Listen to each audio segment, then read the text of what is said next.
Hello again, friends. This is Dick Foth with Foth and Friends, Stories from the Road.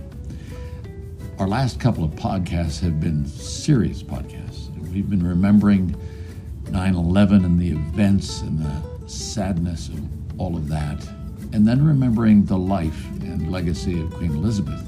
Those were serious podcasts. This one is too, but I'd like to start with a bit of lightness. I'm outside in the great outdoors. You can hear the sounds. I got a cup of coffee by my side. And so I'm gonna start today with sort of the joy of lightness. Guess what? It's autumn.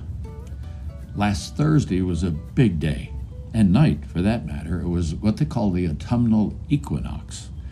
2 times in the year, the sun rises precisely or lands precisely over the Earth's equator, rises directly in the east, sets directly in the west. So autumn, I understand, officially began at 9 p.m. Eastern Time last Thursday, September 22nd. For us laymen, like I am, I call it fall. And for me, it's wonderful weather and a transition from hot weather through cooler weather to the frigidity of winter. But it's also a transition of events and how we see life here in these United States. I mean, for baseball fans, when it comes to sports, it's the World Series, the boys of October. For football fans, it's the pros or NCAA college football. I love college football. I mean, it's tailgating, it's hot wings, it's hot brats, it's hot cider. Sometimes it's even hot heads. You know, I think of college football, NCAA, which is big business, huge business, and NCAA Division I coaches get paid way more than the presidents of their universities because those programs bring in way more dollars than a lot of other things. And depending whether you're on the West Coast with the Pac-12 and you're thinking UCLA or USC or Stanford or Oregon or Washington, whatever, or if you're in what used to be the Big Ten, where you've got, I'll start with Illinois because we used to live there, but Ohio State and Michigan and some of those huge rivalries. You got Notre Dame sort of standing by itself over there, and then you go to the East Coast, and if you go to the South or the Southeast, let's say from Texas over, the Oklahoma, Texas over to the east, it is huge. And for perspective, I want to turn to one of my favorite writers. He's a surefire Scots-Irish storyteller from Alabama. Some years ago, Ruth and I, when we were living in Virginia, we were lying in bed at night, and oftentimes we'll read. You know, we have our own books, and when she says this is good writing, whatever that book is, I always read that. Well, she said that about this book. It was a book called All Over But the Shoutin'. She had gotten it at a thrift store earlier that week by a fellow named Rick Bragg. And Rick Bragg is that Scots-Irish storyteller from Alabama. He's a Pulitzer Prize-winning author. I think he still teaches, he might be emeritus now, journalism at the University of Alabama. But when it comes to football rankings over the last few years, you have several teams that are always at the top. You've got Alabama this year. Georgia's is on top at the moment. You've got Clemson and Auburn, some of those schools, or you might have Texas, and Ohio State is for sure in there. But there's something about Southern football, according to Rick Bragg, that's like religion. And these are just a couple of thoughts from an article in a magazine called Southern Living some years back, and he's talking about the Crimson Tide, University of Alabama football. And well, here's a piece of their fight song right here.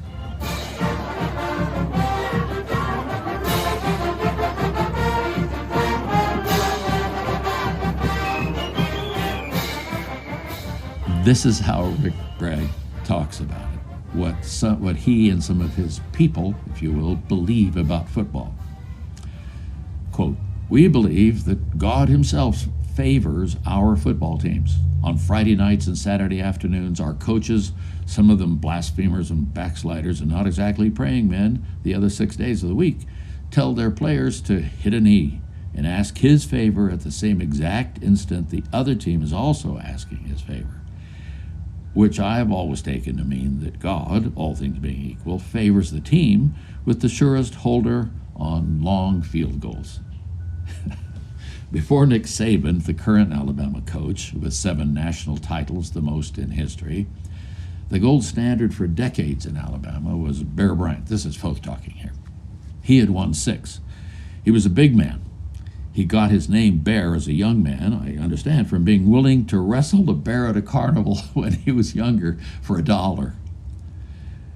And this legendary Alabama Crimson Tide coach would prowl the sidelines in a classic black and white checkered houndstooth fedora, a hat, size 7 3/8 inches. His take on whose side is God on in football was a wee bit different than some. Quote, again from Rick Bragg, after a rare Alabama loss, Bear's sidekick on his weekly television show told him, "The Lord just wasn't with us, Coach." "The Lord," growled Bryant, "expects you to block and tackle." I love that. Well, baseball and football are clearly different sports. One comedian some time back said this about baseball. In baseball, during the game, in the stands, there's kind of a picnic feeling. Emotions may run high or low, but there's not too much unpleasantness. In football, during the game in the stands, you can be sure that at least 27 times you're capable of taking the life of a fellow human being. And he goes on to talk about the objectives of the two games that he considers completely different because they use military language in football. Quote, "In football, the object is for the quarterback, also known as the field general, to be on target with his aerial assault, riddling the defense by hitting his receivers with deadly accuracy in spite of the blitz, even if he has to use the shotgun formation.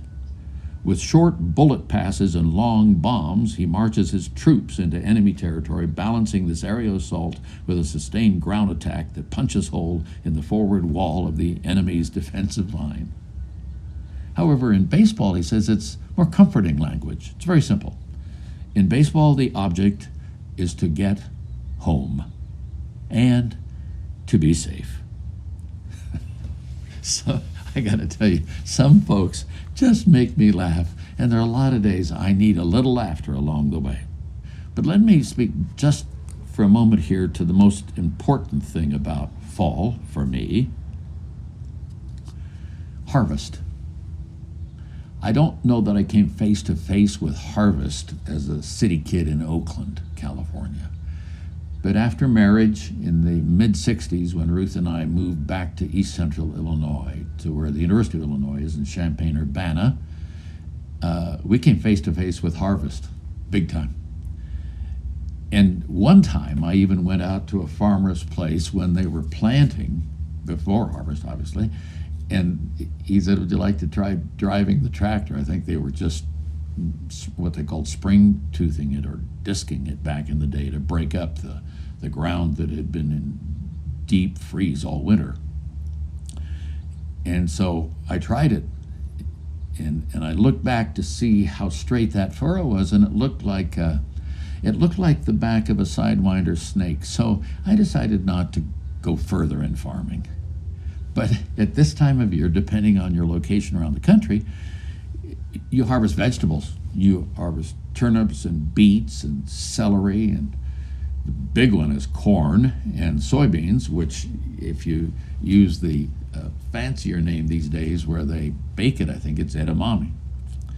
And then you have fruit. You have apples and Asian pears and cranberries and dates and figs and grapes. There's still some, I guess, being harvested in some areas. Persimmons, pomegranates. And then there are those other fruit species that I don't know that I think of these as fruit most of the time, like tomatoes, squash, zucchini, pumpkins, cucumbers, eggplants, bean and pea pods, and wait for it, bell peppers. I'm telling you, what? Yes, I read it on Google. Must be true. Anyway, there are seasons for planting and seasons for harvest. seasons for sowing and seasons for reaping. Ecclesiastes, that old writer, or that writer of that book, what we call the book of Ecclesiastes, back in the Jewish writings, says, for everything there is a season and a time for every matter under heaven.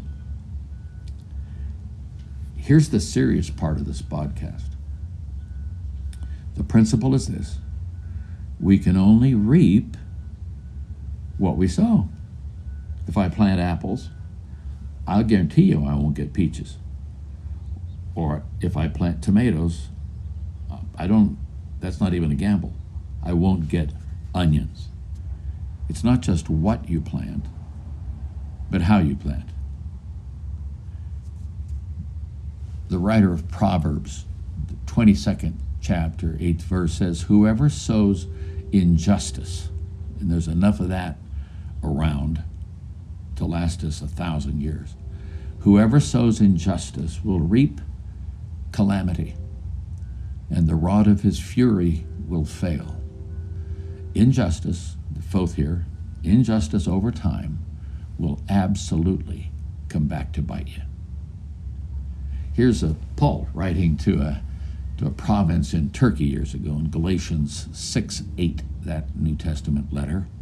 For the one who sows to his own flesh will from the flesh reap corruption, but the one who sows to the Spirit will from the Spirit reap eternal life. Or how about this one from Jesus, Luke 6? Give, and it'll be given to you. Good measure, pressed down, shaken together, running over, will be put into your lap, for with the measure you use, it will be measured back to you. That image is from someone going to market back in the day and holding out the apron or the long skirt, and the amount would be poured into that skirt. Let me read it again. Given, it will be given to you. Good measure, pressed down, shaken together, running over, it will be put into your lap, for with the measure you use, it'll be measured back to you. But it'll be running over, so it's plus a little when you do good things. The point is this, it says in Paul's letter to a church in southern Greece, whoever sows sparingly, this is the how, whoever sows sparingly will also reap sparingly. And whoever sows bountifully will also reap bountifully. Sow a little, get a little. Sow a lot, get a ton. So I would submit that it'd be great if we could sow the good stuff, because the harvest of the good stuff in many positive ways continues for years, decades. I would submit for generations. Autumn, what a time. The air is crisp. We get to wear fleece vests or woolen shirts or whatever keeps us warm. It's interesting. It comes to me that baseball and football, these sports that sort of represent the U.S. In the fall, they're a kind of harvest, aren't they? For players and for coaches. It's payoff for time and effort invested. Doesn't mean you always win, but you always learn. And for the rest of us in the stands, it's vicarious living. We can live and die with those teams, winning or losing. I love it. This time of year, the harvest of the fruit of this good earth is life for all of us. So I give thanks this day to the Lord and to every farm family who keep it moving within the sound of my voice. So here's the question for the week. How's your planting going? That's it. I'm out. Dick Foth saying thanks for subscribing and listening, and we'll be back again soon. God bless you.